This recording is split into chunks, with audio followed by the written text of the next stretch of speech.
Yes, people, you know the face, you know the name. Aaron here, back again with another video. Shout out to everybody tuning in. Shout out to everybody showing love and support every single time. Welcome back to the channel, man. Champions League nights are carrying on. Whew, what a game today. We'll talk about this in a minute. But before I get into anything, please, if you want to support this channel, if you want this channel to be pushed to the right people, football fans, of course, around the world, please do these things for me because you're going to help this channel massively by doing these things. Like, share, subscribe, comment, and yeah, just get active, man. Do these things for me, please, if you can. You will be I don't know what the hell this is on the mic, but we move. You will have the channel, help the channel massively if you do these things. So shout out to everybody tuning in. But listen, we're here to talk about Champions League business. Aston Villa 1, Bayern Munich 0. I've actually got the Bayern Munich top there, but it's not ironed. I need to iron all the shirts so I can hang them up properly. Even this one here is not ironed properly, so forgive me, please. Bayern Munich lost away to Aston Villa at Villa Park. And before I get into specifics, let me just read out some stats. I've got a stat here that says Bayern Munich hadn't lost a group or league phase game, obviously because now it's the league phase, in 41 games until their trip to Villa Park. Bro, to make things worse, yeah, do you know the last time Bayern Munich lost a league phase game or a group stage game, because this is the first league phase ever? Do you know when Bayern Munich lost their last group stage game in the Champions League 41 games ago, yeah? Guess against who it was? PSG. Guess who the gaffer was? Unai Emery. I'm not joking, people. These are real stats. I'm literally just reading it off because obviously I don't know it by heart. Bro, that's a crazy stat, you know. An incredible stat. And some of the stats during the game as well. Bayern had over 70% possession. They had over 590 passes, accurate passes, that is, against Aston Villa's 219. They had 11 corners. They had 7 shots on target. They had 17 total shots, but only one big chance. And that is exactly where I'm trying to get at with this video. Bayern Munich obviously have an insane amount of quality. By the way, the fact that Bayern Munich were able to start the game with Musiala and Sane on the bench, bro, that is absolutely ridiculous. Bro, obviously I knew they were on the bench, yeah. But when Musiala came on at halftime, I was like, yeah, Vincent Kompany's taking the mick, because he fully knows that he's got that type of talent at his disposal. And he just chooses to leave them on the bench. Obviously, they've got games coming up, and Musiala has played quite a lot of games, so he needed some rest. So did Sane. You know, if you think back to last season, the reason why Sane wasn't really at his best was because of this back injury. And was it a back injury? It was, isn't it? Yeah, I think it was. Please correct me if I'm wrong in the comments. Because of his back injury, and even during the Euros, he wasn't at his best because of that back injury. So they both needed some rest. Because even during the Euros, I think Musiala played every game. Crazy. But anyway, moving on to the next things. Bayern Munich enjoyed so much possession. Again, and I've said this on my TikTok, I'm so impressed by the way Bayern Munich are playing. Obviously, today they came up short, and we'll talk about that in a minute. But when it comes to possession, when it comes to recycling the ball, when it comes to being dominant, pushing and forcing the opposition back into their own box, no matter what they want to do, they just impose themselves onto the opponent. And what impresses me the most, and this is typically something from Vincent Kompany, because I've seen this, especially in his first season with Burnley in the Championship, is the recovery. Bro, I want you, if you have the ability to watch the game back, please do so. Look at these Bayern Munich players when they lose the ball. They turn into animals, bro. And they hunt down whoever they have to hunt down to win the ball back. And I am almost certain that this is from Guardiola. Because when Pep was playing this style of play, and I think it was at Barcelona, I don't know if he did it at Bayern, but there was this rule, this unwritten rule of like 5 seconds that you had to win the ball back as soon as you lose it. Bro, Bayern Munich, they run you down like you owe them money, bruv. Like, it's crazy. Absolutely insane. But like the stat said, one big chance. And I think the big chance might have been, if I'm not wrong, the one that Emi Martinez saved towards the end. I think that was the big chance. I could be wrong, but that's the first one that pops up into my head. When you enjoy so much possession, you have to do something with it. You have to make it count. And when those moments arrive, the chance towards the end, that double or triple chance they had where everybody took a shot. I think Elise took 2 shots and then it got blocked, and then somebody else took a shot and then blazed it over the bar. The chance in the first half when Gnabry was through on the right hand side, he had the opportunity to square it to Harry Kane. He takes a wild shot. It goes over the bar. Who else had a chance? The free kick, Harry Kane.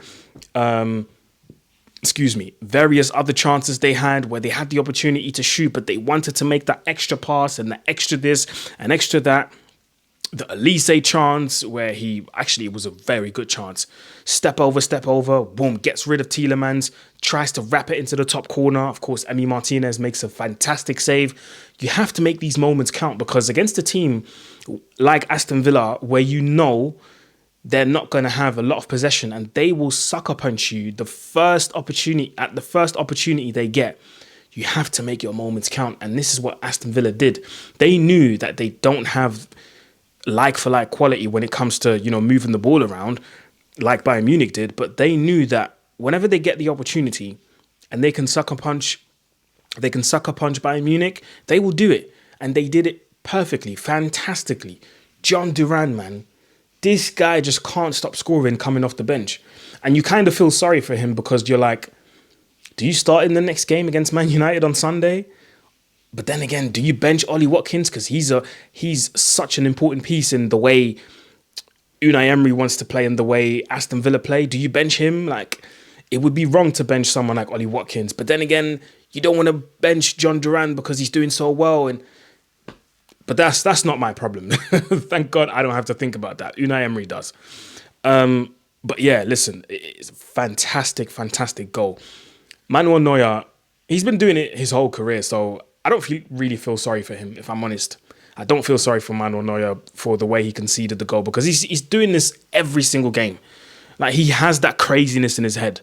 I think the first thing that comes to mind is probably the Mane goal. Remember when Liverpool went to the Allianz Arena and then they won, and then they went on to win the Champions League? That same thing happened when Mane kind of turned and then he chipped it over him. Obviously, that famous incident against Inter Milan when Manuel Neuer was still playing for Schalke, and Stankovic, he came out, headed it away, and then Stankovic booted it back into the goal, into the back of the net, first time volley. Like, Manuel Neuer does these things, and I think it's just up to him to just be aware sometimes that, even though he spends 80-90% of the time away from his goal line, when opportunities like that happen for the opponents, you have to be alert. And I know he tried to move back, and actually, the reason why I also say is I'm not sorry for him is because in the replay, sorry, that was my phone. In the replay, you could see that he wanted to come out, but then in the last second, in a split second, he changes his mind and he goes, no, let me actually go back. But by that time, John Duran had already made his mind up, and then he just chipped it over the goalkeeper. So, listen, I don't feel sorry for Neuer, man. Even though I still rate him, and people know this, it's a known thing. I think it's on him, really. The defense, not really. I do think Upamecano was walking on thin ice, man. Ooh, I don't know how he finished the whole game, if I'm honest, because if I really have to be honest and unbiased, even though, you guys know I'm German and I've got a soft spot for Bayern Munich because I grew up there, he should have been sent off. Like, I don't know how he survived the whole game, but, it is what it is. On Bayern's side, sticking with them, I was a big fan of the way Elise played. I was a big fan of the way Gnabry played, minus that one incident with Harry Kane. And you could see it. Harry Kane was also like, Serge, like, I was in. You should have squared it. Who else had a good game? I think the double pivot of Pavlovic and Kimmich was really good. Who else? I think Coleman was really poor today, and I think that's probably why he got taken off at halftime. Musiala, man. I can't get enough of this kid. I honestly cannot get enough of watching this guy play football. And I don't think I'll ever get enough of watching this kid play football. And I keep saying kid, but he's growing into a man. But what a footballer. I mean, when he comes onto the pitch, when he starts playing, you just feel that there's something different. You could tell when he wasn't there in the first half and when he was there in the second half, you could feel the difference immediately. Like, bro, he can get through any type of defense without even trying, bro. Like, there was a sequence where he just got his way through 2-3 players, then played a 1-2 with Harry Kane, and then his shot got blocked. Bro, it's too easy for him. Like, it's crazy. And then that little double thing that he does with his feet, like that little, like, do you know what I mean? Like, it's too easy for this kid. Like, is there anybody that can stop him? Of course there is. I'm speaking hypothetically here, but it's just way too easy to dribble for this kid. And bro, speaking of dribbling, a lot of people need to reevaluate their definition of dribbling, because that is dribbling. What Jamal Musiala does week in, week out, just going past people like they're not even there, like it's just cones. Absolutely ridiculous. But I think Bayern Munich will learn from this. This will teach them that, yes, it's amazing to have all this possession. It's amazing to create all those chances for yourself, but you have to make them count. You have to be clinical when you need to be, because you'll come up against a team like Aston Villa today, and it could be someone else in the future that will happily leave you and will happily let you have all the possession. But when you don't make it count, this is what happens. But I'm not worried about Bayern Munich. I still think they'll finish in the top 8. This is probably just a blip in their. It's probably just a blip in their Champions League quest, and not to forget as well, the final is in Munich, so of course they would want to make it to the final. So I think it's just a blip in the end. I think they will go deep into the competition. So will Aston Villa. I don't think people should sleep on them, but credit, and again credit to Unai Emery. Remember when he took over Aston Villa, they were a couple of points above the relegation zone, and within 3 years, he's qualified them for Champions League football. And in their first Champions League campaign after 41 years, he started in the perfect way. 2 games, 2 wins, 6 points, and life is looking good at Villa right now, man. Life is looking absolutely amazing at Villa, so I've got to give him credit for that, man. Yeah, like I said, I don't think people should worry about Bayern Munich. The only thing they can fault themselves for is probably not scoring today. Apart from that, everything else, they've done it well. So I'm impressed with what Kompany's doing, man. I have to be honest. I'm very impressed with what Kompany's doing at Bayern Munich, and I believe he can be successful. I believe he can be. So, yeah, man. Let me know what you think in the comment section below. Let me know what you think. Do you think Aston Villa will go far? Do you think Bayern will go far? Do you think this is a blip for Bayern? Do you think this is a crisis for Bayern? Let me know your thoughts in the comment section below, man. It's road to 14k still. Shout out to everybody always tuning in. Man United are playing tomorrow. We're playing Porto away.